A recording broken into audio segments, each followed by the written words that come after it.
This is ContraZoom, where we go back and forth about film. I'm your host, Dakota Arsenault, and today's episode is presented by Aesthetic Magazine. On today's episode, we are covering the 2020 edition of Hot Docs Canadian International Documentary Festival, otherwise just known as Hot Docs. Hot Docs is celebrating its 27th year of being the premier destination of documentary films, both made in Canada and international releases.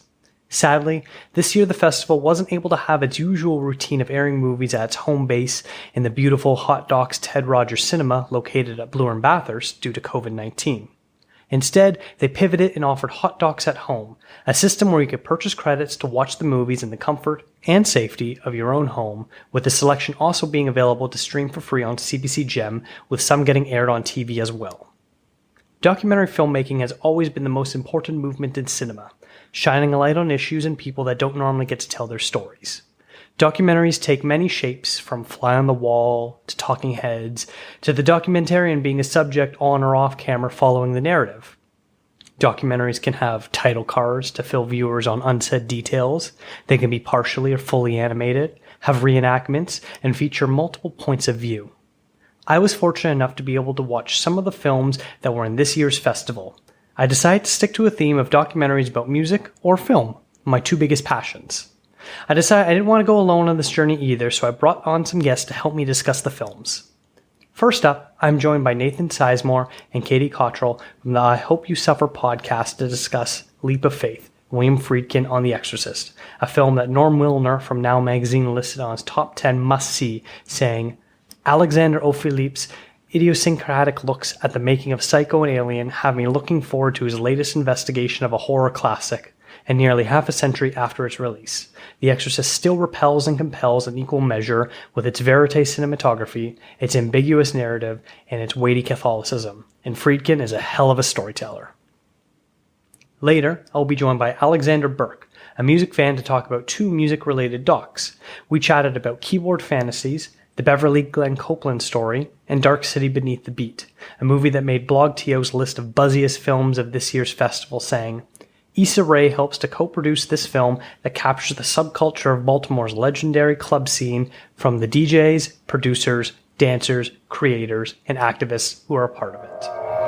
Somewhere between science and superstition, there is another world. The world of darkness.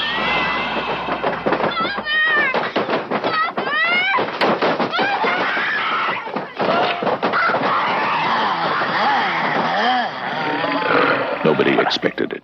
I'm now joined by Nathan Sizemore and Katey Cottrill of the I Hope You Suffer podcast, a show where they tackle all sorts of horror films from the classic to the unintentionally hilarious. Thank you both for joining me today. How are you?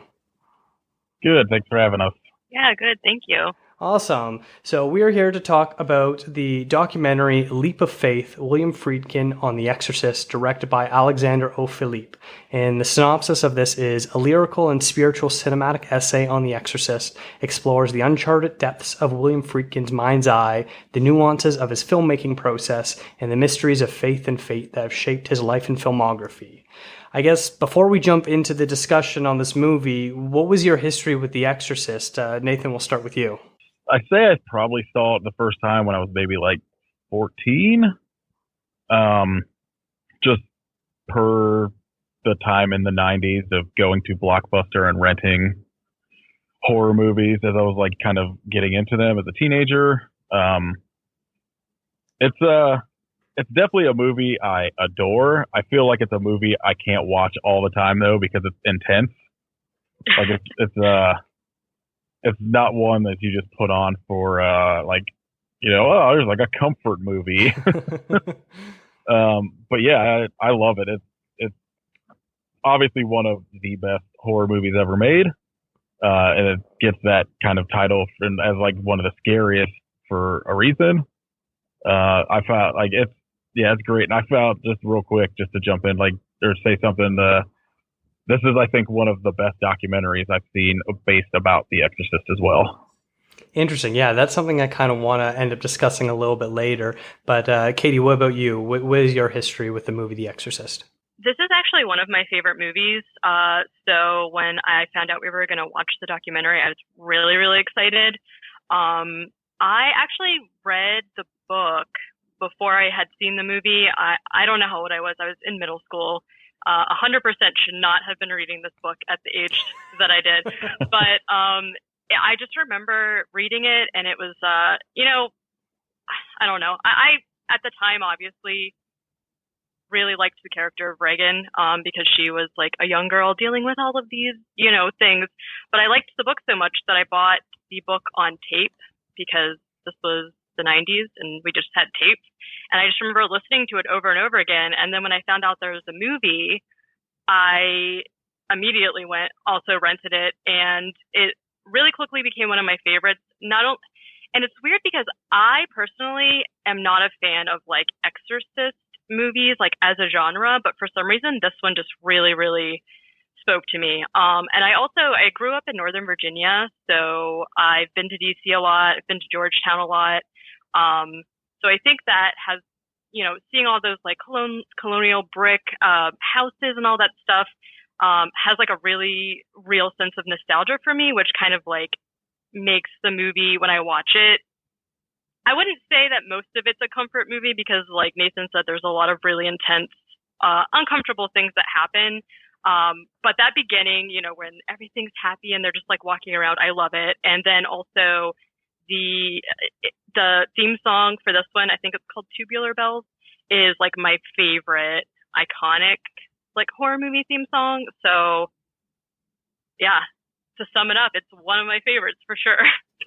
Well, I guess I certainly lucked out when I reached out to your show asking if you want to talk about this movie. It was a bit of a shot in the dark. I actually scrolled through your entire show's history to be like, did they ever cover The Exorcist? I'm not too sure. Is there a reason why, if the two of you love it so much, why your show hasn't tackled any of the Exorcist movies? Well, we would maybe do two. Our podcast specifically is about bad horror movies. Okay. So, like, we cover movies with titles like Ice Sharks and Tsunami and, like, Clowntergeist. I think we also, like, we've done a few, like, Q&A episodes or things where we do get to talk about movies that we love. So that one's come up a few times. But we do try and do movies also that are, like, a little bit more on the beaten path. So I don't know. We do try to stay away from like big name ones. Well, for me, this was actually the first time I'd seen it. I am self-professed a real chicken when it comes to horror movies. So I will only like watch them during the day, lights on. I can tell everything is good. I usually try to watch them with someone else. I don't watch them alone if possible. My wife is not interested in this, so I sat there on the laptop with my headphones on while she was nearby working, so it was all good. But this was the first time I watched it, and I wanted to make sure I watched it before I watched the documentary. I was very curious. I've also tried to make it as being a film aficionado, trying to go back and cover up some blind spots. And that includes watching a lot of classic horror films. I love like the old Universal monster movies from the 30s through the 50s and stuff like that. And only recently have I been kind of inching my way up to like the 60s and 70s, where last Halloween I watched Rosemary's Baby for the first time, and that genuinely did creep me out. But I have to say, as much as I really enjoyed The Exorcist and really love like the sort of special effects and all of that sort of stuff that was going on, it didn't really scare me. It was moody and unsettling, but it didn't have that sort of scare factor that I was led to believe. Now, I don't know if that's because through pop culture osmosis, I've basically seen all of Reagan's antics where, you know, the spinning head, right, the puking, all that sort of stuff. I think basically the only thing I hadn't seen was I'll just call it the crucifixion scene. My. I'll try to keep this as PG as possible. That's probably the only one I hadn't seen. And maybe her actual dialogue. I didn't realize how vulgar this movie actually was. Yeah. So it was interesting. I feel like this movie specifically it's like you said, like I feel like if you see this as a kid, it's absolutely terrifying. And I absolutely see why, when it came out, people were like, what the fuck? Like, why is this movie like exist? This is horrifying and all that kind of stuff. But it is also like, you know, however, like 50 years later, it's hard to watch movies from like the 60s and 70s and be like, oh, this is actually scary, because especially special effects and stuff, just don't hold up from that time period. That said, I appreciate practical effects more than I do sort of like CGI stuff that really came into focus the early 90s onward, where you can tell how bad it is. Like, you can tell Reagan's head spinning around isn't real, that, you know, there's no life to the face, other than the fact that they managed to get the cold breath coming out of her mouth, which I really appreciated. But like stuff like the bouncing bed and you know, drawers opening and stuff like that, I thought they did a pretty good job with that, of making it believable, because in my mind, practical will always outweigh CGI effects and will age. Yeah, 100%. But yeah, I could definitely see, like, if I had never seen this movie before, and then I mean, this has happened to me personally with other movies, where I've seen so many shots of the things that were really the scariest. And movies do this now in trailers to give away like the scariest stuff. So I could definitely see why watching it now wouldn't have the same effect. But that being said, I still think people should really watch it if you haven't, because it's you know, definitely different. They just do so much with the movie. It's just like a beautiful movie. Like the shots and all of that stuff are, some of it I think is really unique. Do I think? Yeah, I agree with you. It's probably not scary now, but being like a little kid, even though I knew what happened because I read the story, but watching the movie, man, when you're young, it's very scary. I can imagine. There's a few like movies that were, I don't even want to say were horror, but like just general suspenseful movies as a kid, where you watch that and you just kind of like nope out of that. And that's sort of maybe what caused my aversion to horror movies for the longest time. Now that we talked about like our actual history with The Exorcist, let's maybe talk a bit about this documentary. Nathan, you mentioned off the top how this is probably the best documentary that you've seen on The Exorcist. Have you seen multiple ones before? And what would you say is the difference between this one and other ones that you've seen? So there's like a lot of, like, because obviously this is like a probably, you know, easily like a top 3, probably most popular horror movie of all time. And there's like a lot of like mini documentaries, full length ones, like whatever, that have been made about it, like TV show episodes about how the filming of it was cursed and stuff like that. And what I found really fascinating about this one is that it didn't focus on the sensational aspects of the making of the movie. Like there's recently Shudder put out a documentary series called Cursed Films, that the first episode, I think it was the first episode, is about The Exorcist. Yeah. And it's just about, you know, exorcisms and how like there's a scene in the movie where the guy gets his head cut off by like the painted black. Wait, maybe that's The Omen. Yeah.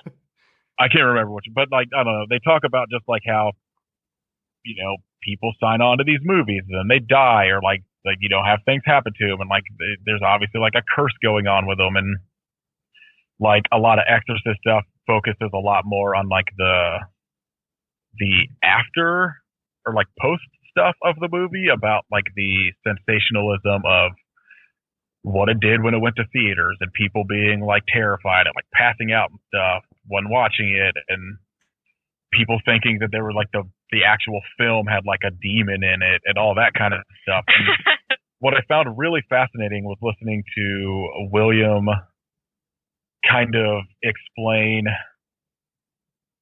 like things in the movie, like specifically the sound for it. I found fascinating, like the music and how long it took for him to get a score for this that he felt fit properly, and then some of the like juxtaposition where they play score that was made for it that he didn't think worked, and how like vastly different it is from what ended up in the movie. I think the stuff with one of the things I saw that I can't remember ever seeing in another documentary was the audio of Linda Blair delivering the lines without like the voiceover, which I found almost creepier. Yeah. Yeah, I don't know. I found it was, cause, I get, are we allowed to say that the documentary essentially is just literally like an hour and 45 minutes, just basically kind of like an interview with William Friedkin? Yeah, absolutely. You go from how he got into film to the end of The Exorcist, and just his story of how he got this made, his vision of what he wanted with specific shots. You get a lot of really kind of fascinating insight into how art and paintings got this movie made in his mind. I don't know. I just found it incredibly fascinating to listen to. You basically have covered, in my mind, what were the most interesting aspects of the movie. The score's not used in sort of juxtaposing what it was supposed to sound like and what the original score actually ended up being, things like that. And then, of course, the comparisons of the paintings of Caravaggio and Rembrandt and Vermeer and all that sort of stuff, and sort of seeing his idea of talking about how he likes the frame to be in complete blackness except for, the one strand of light, and it hits half the face. Oh, yeah. You see the one eyeball of the beggar in the subway, and you see that side by side with a Caravaggio painting where it's the identical aspect of that. And you're just like, oh my God, that's absolutely insane. And you listen to any other interview with directors of that take their craft super seriously, and they'll talk about how certain paintings or music inspires them, and you're kind of a little hesitant to really believe how much it really does. But listening to him talk and then them splicing in the footage of the movie and the actual stuff he's talking about, and just seeing how one-to-one similar it is, this is clearly someone that had a vision and followed through with it. And as he lets you know very eloquently, he won't let anyone tell him no. Right. I found really striking, especially when it came to the score stuff, when they showed 2001: A Space Odyssey, the opening with the different song, and I was like, this, it's how perfect that opening song is for that, or score is for that movie, compared to what it could have been. It just is such a juxtaposition. Mm-hmm. It was weird. You'll read about things where he even talks about it in here, how Stacy Keach was originally cast to play the lead, Father Karras. And you'll read about things like, oh, so-and-so was considered, or the music was originally done by this person, they scrapped it, and you're like, oh yeah, I wonder what that sounds like. And sometimes, depending on the fandom, you'll get a fan edit of, this is what a trailer would look like with this person in it, or with this music on it, and things like that. But it's nice to see actual concrete, polished proof of this is what they were considering and why they scrapped it. Right. I'm actually kind of interested on kind of that point where, Katie, what did you think about the tubular bells part? And what, I can't remember what he was humming. It was a lullaby or something. It was a lullaby song, and they played it over her, and I was just like, wow, this is trash. I mean, like I said though, that song is so iconic and it's my favorite. So for me, I literally couldn't imagine any other song playing. And I just can't even imagine. I don't remember how many songs he said he played over it, but it's just one of those things. He watched the scene and he heard the song and it just clicked, and he was like, this is right. And that's, one of the thing that I've watched a lot of documentaries, not only the cursed films that Nathan mentioned, I've watched a few other ones, and you're totally right. They always focus on sensationalism of whatever, or, such and such people died. They also a lot of times will focus on Friedkin's kind of unconventional means in his directing. But he's not normally a part of any of the other documentaries that I've seen. So now that we're just sitting here with him and he talks about it, the thing I like about this documentary so much is that it's literally him talking about this movie as a piece of art, because that's what it is. So, from the scene, the showing the paintings that influenced him that you guys were talking about was incredible. And I did not know any of this stuff. I've never learned almost any of this information that we learn from this documentary in anything else.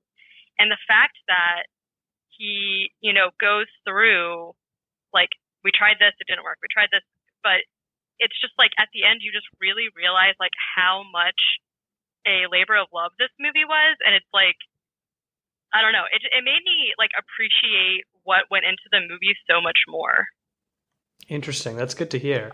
And I think, you both talked about the sort of sensationalism that other documentaries focus on. And I think that those topics are sort of brought up a little bit. He talks about them, but he wholly dismisses them as being sort of extracurricular to what he's trying to say with the movie and what everyone that was involved in. Because, he does talk about how it's his vision and the fights that he had with other people, but he also readily credits the people with the work that they had done and the very deserving work that they had done, especially the actors, what they were bringing, Blatty being the writer and things like that. So it's definitely interesting to sort of hear him acknowledge the sensationalism, but still be dismissive and focus on the craft as being the most important part. I feel like one of the things that gets talked about in this too, that I don't know if I'd ever heard talked about before, was his like kind of unhappiness and the compromise he made with the ending. Oh yeah. I feel we can talk about that a little bit. We'll sort of dance around it, but it has to do with the title. I was a little surprised with how complicated he made that relationship to be, whereas even listening to him describe it, I felt like it was a pretty straightforward answer that the movie does a pretty good job explaining. Do either of you disagree with him, agree with him? Like, what's your situation on that?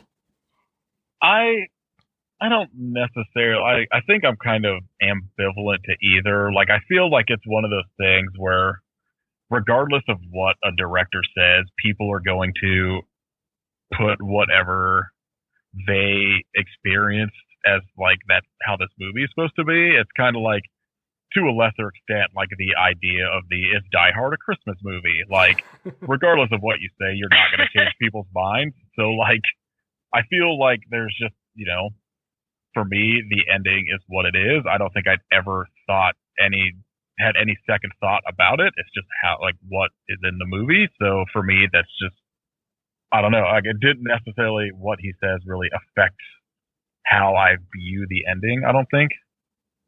And Katie, what about you? Because you've read the book, you've listened to it, you've seen the movie, now you've seen this documentary. Does that change any of your thoughts? No, I actually, like, when he brought that up at the end, I feel like he was, like, almost in tears over it. Like, it really upset him, and I was confused because, like, I mean, I guess I've never talked about the ending of the movie, but, he makes it a point to say, like, that he wants the viewer to kind of infer the ending.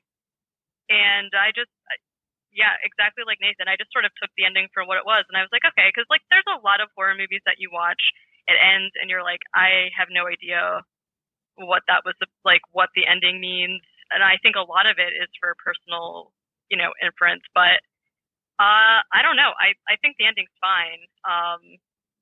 So I guess I disagree with him being upset with it. It's interesting. It reminded me a little bit of The Big Sleep, the classic film noir, where Howard Hawks, who directed it, and I can't remember who wrote the book, I think it was a Raymond Chandler book. At the end of it, they were like, yeah, we completely forgot about several of the plot lines. We didn't know what was going on, but the end, the audience doesn't really care because it's a good story and they're invested enough.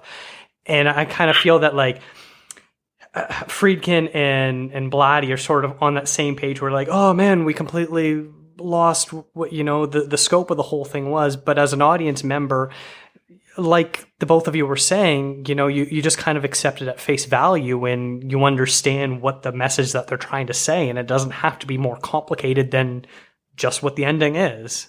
Right.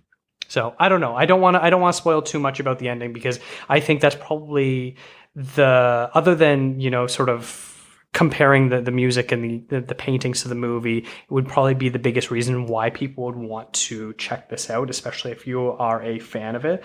On sort of a different note, I really love the moment where he was talking about not getting the right delivery from Max von Sydow during, his climactic exorcism moment. and he doesn't know what to do, and he's telling him to give him more, and Max is arguing with him, and he says, I'll fly Ingmar Bergman in if I need to. And for some reason that just like absolutely cracked me up, of like this idea of you're going to bring in this, probably at the time 70, 80-year-old filmmaker in who's living in Sweden just to direct one scene of his favorite actor. And it just had me in stitches. Yeah. There's a thing with a lot of the movies that were made at that time that like is kind of interesting, and also it's just with the way, like, just by 2020 standards, you're like, ooh, this is kind of messed up. It's just like, even the scene where he's like, he couldn't get, I can't think of the actor's name offhand, where he couldn't get him to like have the emotion he needed at the death at the end, and he's like, do you trust me? He's like, I love you. Do you trust me? And he's like, yeah. And he just like wails and hits him in the face to get him to cry. And like, I was just like, oh boy, this kind of stuff does not fly with today. At least he acknowledges that. I was gonna say, there's a big thing with like a lot of the documentaries you see about the movies that are like quote unquote cursed, where you're just like, oh no, the director was just kind of a dick, and that's why all of this stuff went wrong. Right. I feel like I felt like my view of him was a little tarnished before I watched this documentary, and because he did a lot of things, like I said, that he does touch on a few of them. Some of the things that he did that was like a little unconventional, and he kind of was just like, yeah, I did do those things, and he acknowledges like you definitely couldn't do them today, but he's like, at the time, such and such director was doing it, such and such director, like that's just how it was. And I'm like, quote unquote, that's just how it was isn't really like always an excuse. But he was like, I understand you can't do that now. But I don't know. I guess the fact that he sort of just kind of like owned up to that, for me, like went a long way. I think he's clearly insane. Like, you talked about him hitting actors and like him firing guns off in the set and doing it multiple times. Like, that's just pure insanity. And like you said, just because other directors were doing it, that is not a valid excuse to keep doing that.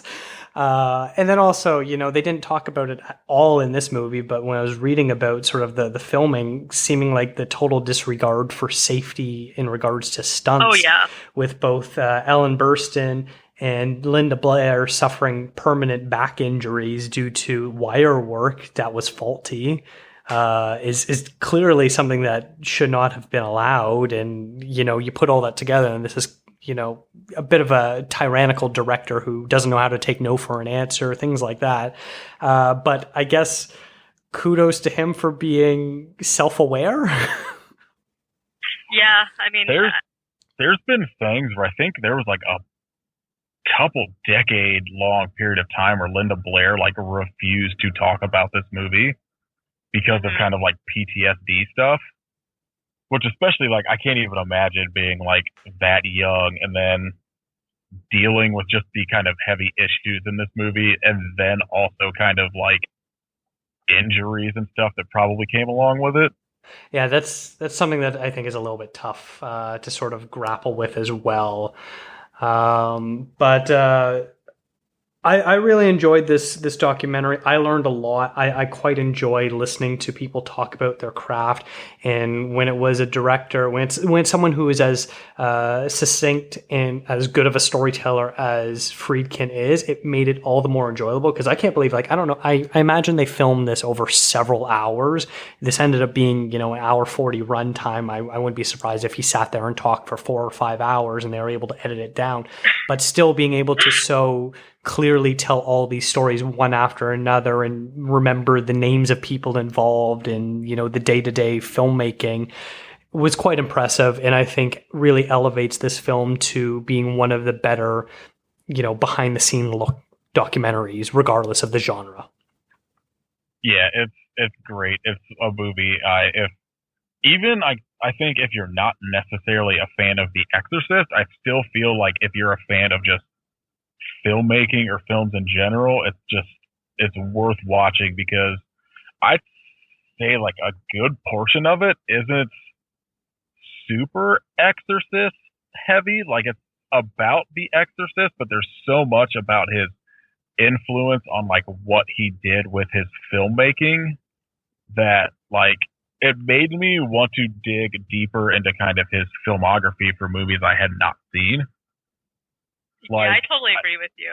I think the only other one I specifically know I've seen is French Connection and Cruising.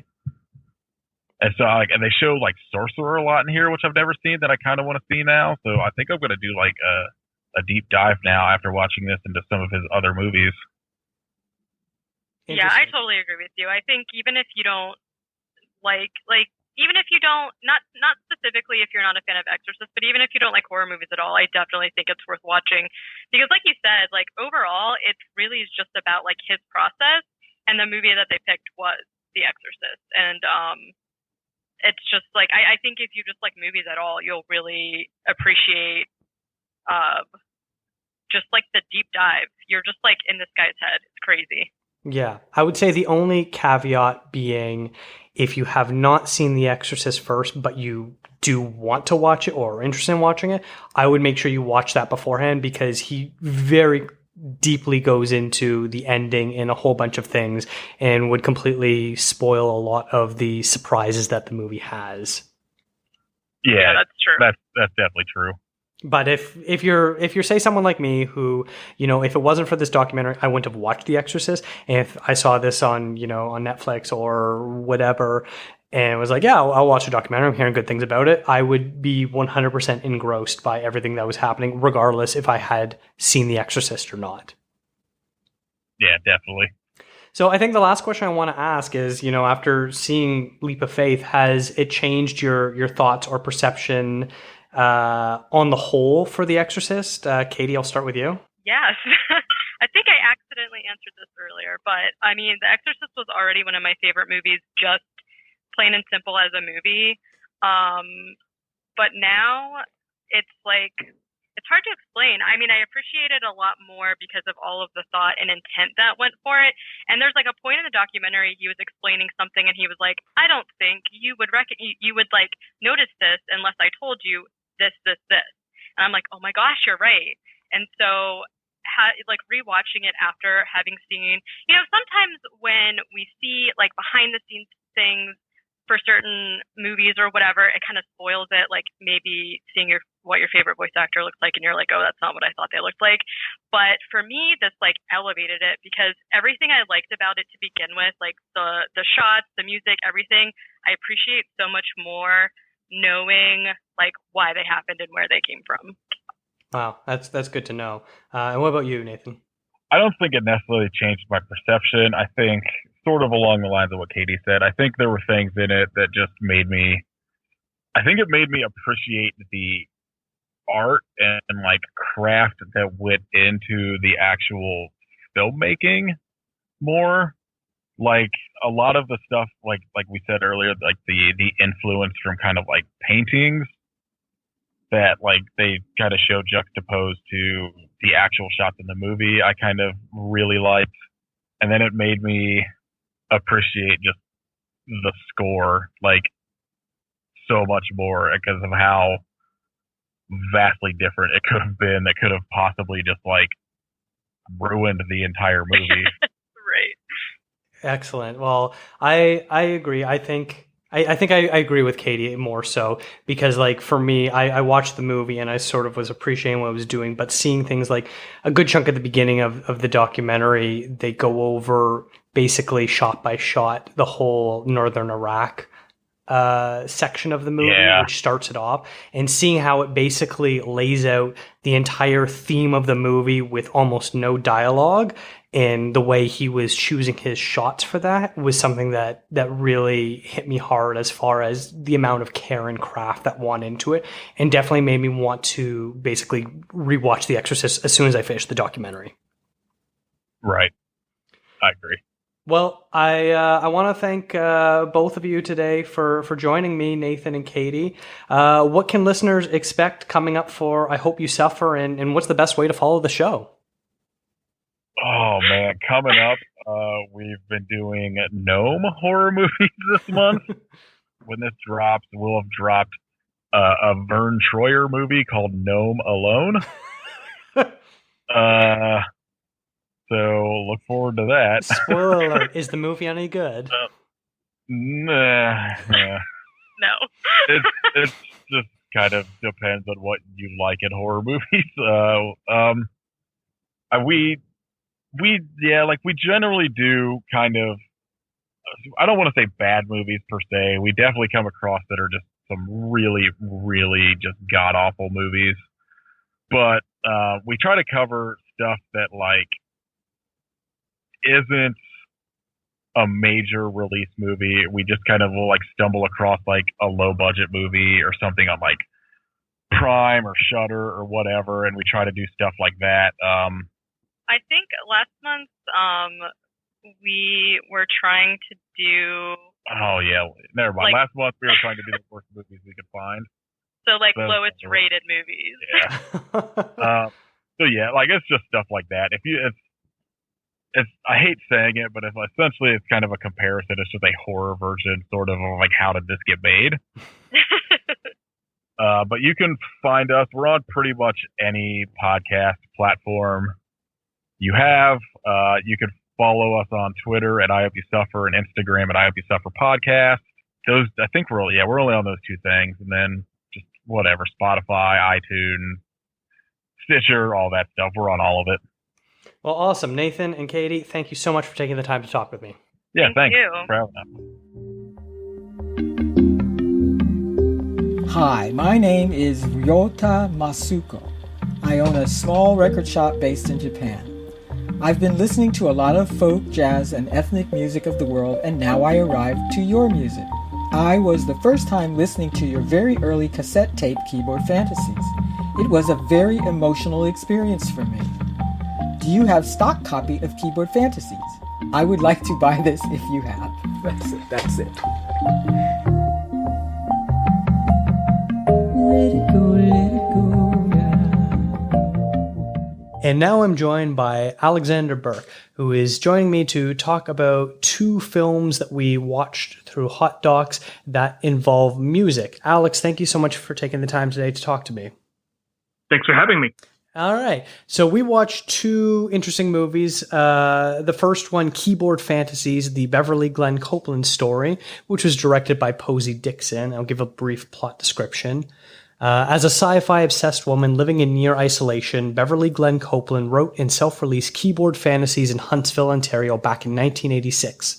Recorded in an Atari-powered home studio, the cassette featured 7 tracks of curious folk electronica hybrid, a sound realized far before its time. 3 decades on, the musician, now Glenn Copeland, began to receive emails from people across the world thanking him for the music they'd recently discovered. Capturing 5 decades of relentless musical output and shifting manifestations of gender and sexual identity set against a backdrop of profound social change, the film celebrates the unpredictable rhythms of life. This movie was really interesting because I had no concept of who Glenn Copeland was, Beverly Glenn Copeland, despite the fact that I'm Canadian and he has the backing of Caribou, otherwise known as Dan Snaith, who is special thanks in this movie. But this music was really interesting. Did you like the music apart from the film? Yeah, the music was really interesting. I mean, I'm not that much of a fan of the kind of new agey stuff, but melodically speaking, it really appealed to me. It was interesting. I was listening to it, and obviously I'm not going to make like a one-to-one comparison. And Caribou being thanked, I can definitely sort of see where he sort of has a similar idea about music. But stuff like Tycho, Boards of Canada, Calm Trues, Jean-Michel Blaise, like there's so many different music that kind of have that like ambient electronica sort of vibe where it's like more low-key relaxation music that I'm definitely seeing popular now. And it's crazy that this stuff was being made over 30 years ago and now is sort of like genre du jour sort of thing where it's like really interesting to see more people making that kind of music. Yeah, it's like it's kind of like a proto vaporwave. Do you remember that thing back in like the late 2000s? Mm-hmm. Yeah. That definitely had a bit more of a, happier feel, I would say, whereas this seemed a little bit more melancholy, but I can definitely sort of see where those two genres overlap a little bit. Yeah, melancholy is a good word. Mm-hmm. It's a little bit brighter than just being gloomy, but there is sort of just a little bit of an underlying darkness to it. Mm-hmm. And it was also interesting to sort of see this sort of journey that this artist has gone on. We learn that Beverly was raised in this sort of, self-contained group of Quakers, and she didn't really understand the world of what it was like to be a black person in the 50s, 60s, and 70s until she was able to go to university and get out of her hometown and then sort of experience the world as, unfortunately, the rest of a lot of people of color are experiencing, which I found really interesting because it seems so timely watching this right now and understanding where maybe there's some parallels there too. Yeah, absolutely. And I think most importantly, there's the fact that even in her 70s, she was able to sort of find this audience and build this community around her. Mm-hmm. Yeah, that was interesting, and especially since she eventually came out as transgendered and now goes by Glenn, and he has basically found this sort of support group where it's interesting, if you're gay or transgender or things like that in today's day and age, for the most part, it's not as big of a deal. I don't know your age. I'm 30 years old. I've long been surrounded by people of different sexualities and gender orientations and things like that. And so it's nothing to me. And so there's a great little scene later on in the film where it looks like it's some sort of support group, and all the people are probably in their 20s or younger, and Glenn is the oldest person, who's 74 at the time of filming, and just sort of the life that he must have experienced. And you sort of think back of what that sort of experience was like, and it's pretty haunting to sort of imagine. I'm actually turning 35 in a few weeks, so, and I'm not exactly sheltered, but I haven't had really as much experience around like people of other sexual orientations or really even other races. So yeah, obviously I'm coming from a pretty different place. That's interesting to hear that. I also kind of liked in this movie how it's sort of, we'll talk about a little bit with the next movie as well. At times it had a bit of a music video feel to it where I think they were trying to say that they were archival footage, where it was like home movie footage, and I think some of it was, whether it was photographs and things like that, but for the most part it kind of seemed like they were reenactments. Did you get that feel as well, where you weren't really sure if it was actual home movie footage or if it was reenactments? Well, I remember seeing in the credits that at least one of the scenes was a direct reenactment. It was the one that I think was set in her parents' house, where an actor was playing her father playing the piano. Mm-hmm. That was one that sort of stuck out for me as well, because it was very clearly, only the back of him, and you don't see his face. Yeah, I think there was a good amount of just like stock footage, just going along the streets. Yeah, and that was something that I'm from Toronto, so I really appreciate that, and I don't really know how other people would be able to recognize it or view it as. But seeing Toronto back in the 60s, this is a city that's changed so much. The architecture is still there, but for the most part, the area that she was talking about, Yorkville, which was our like folk scene. So in San Francisco, it would have been like the Haight-Ashbury neighborhood as well, or Greenwich Village in New York, that sort of stuff, where it's like coffee houses and people sitting around with their guitars. So it's really cool to see that old footage, because now Yorkville is this like super upscale neighborhood of like high-end fashion designers. So sort of similar of like Rodeo Drive if you're in Los Angeles, that sort of stuff, or Soho in New York. And so it's this crazy mix of like going back in time where it was just a completely different atmosphere. And it was really cool to see that. As someone who's not Canadian, were you able to kind of identify any sort of Canadiana to this movie? To be honest, it didn't really feel very Canadian. I mean, if it didn't explicitly say that it was set in Toronto, it could have passed for somewhere in New England. Like, I actually live near Cambridge, so it did sort of.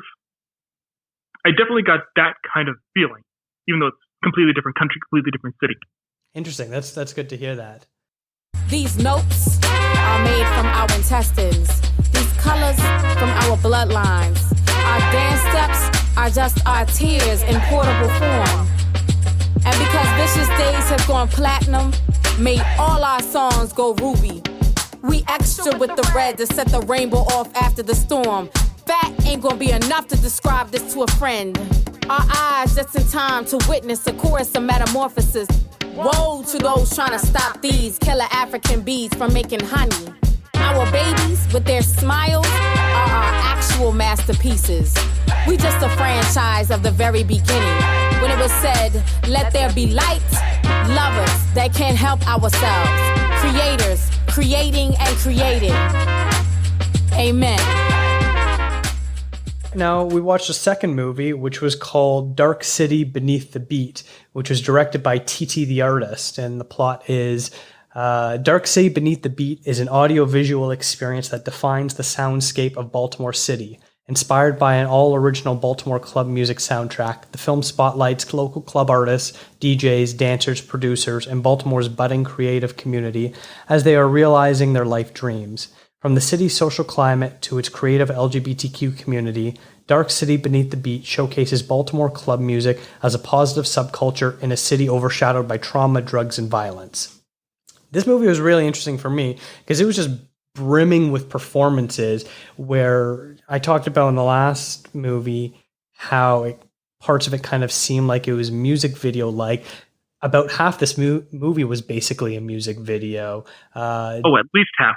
Yeah, and so it was really interesting. And that was something I sort of appreciated because it wasn't so much the talking head sort of style documentary where you get people just sort of explaining things and photos get put up or whatnot and people are walking around their town. It was like they were just going to show it to you instead. Were there any performances that sort of stood out for you as ones that you enjoyed?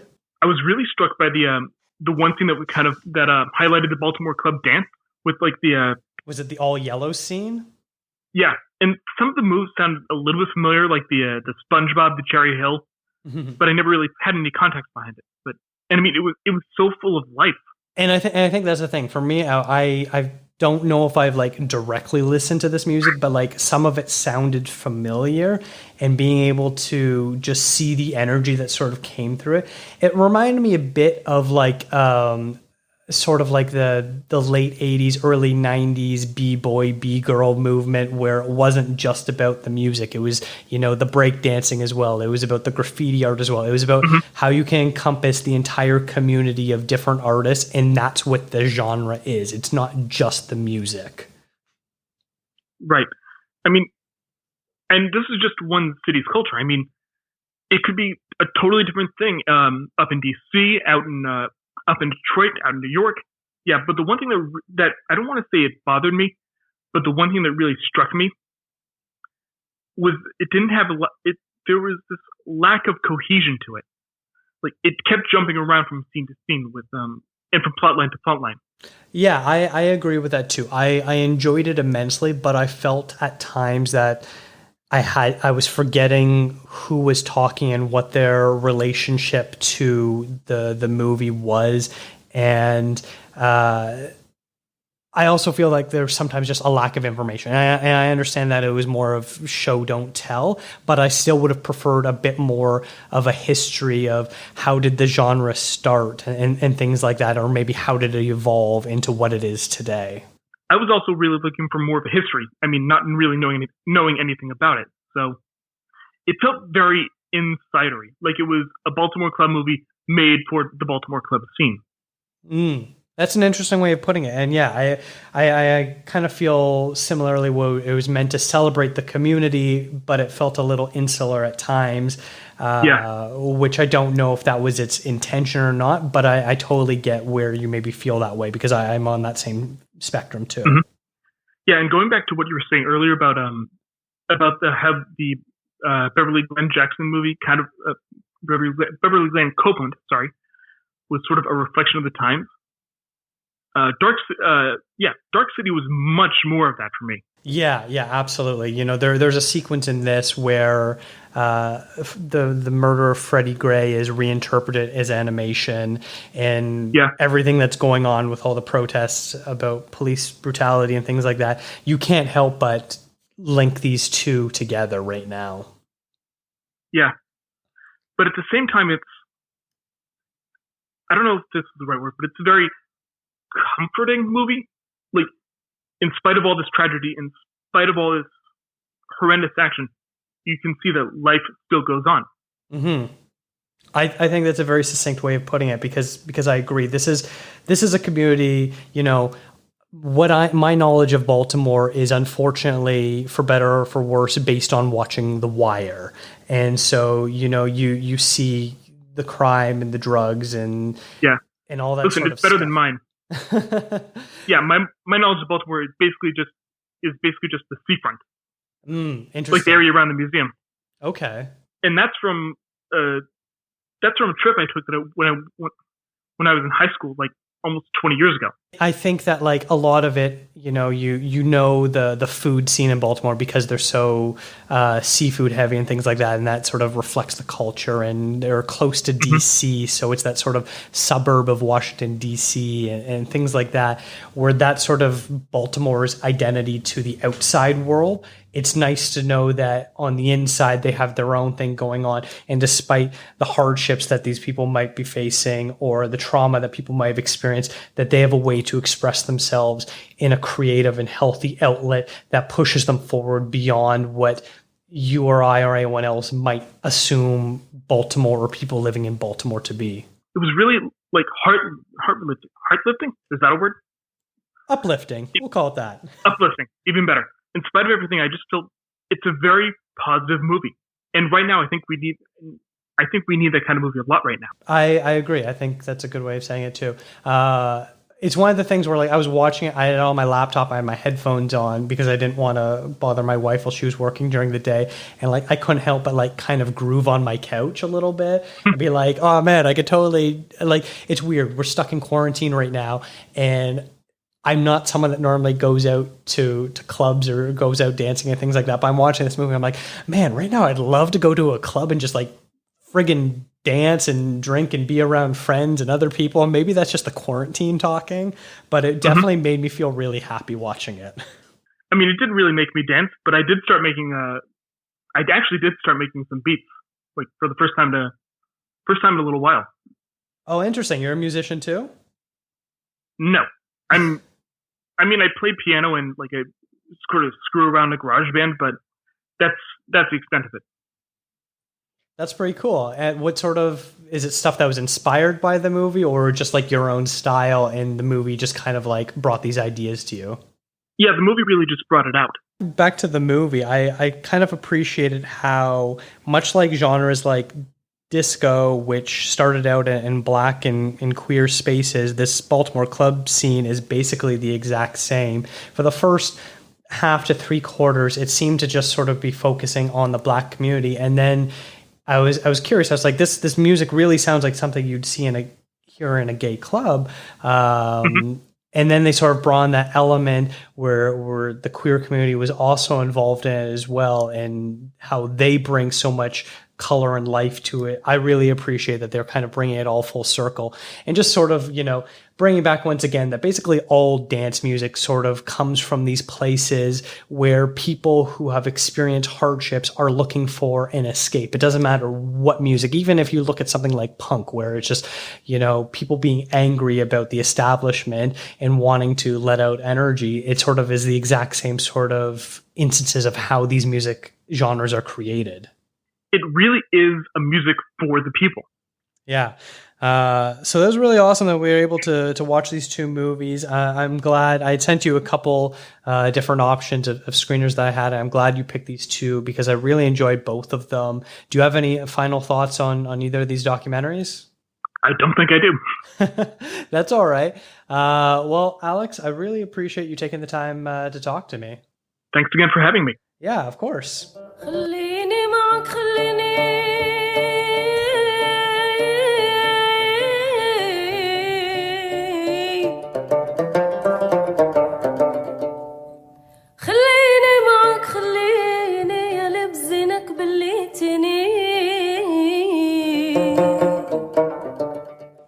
also had the fortune to watch a movie on my own, In Your Eyes, I See My Country, directed by Kamal Hacker.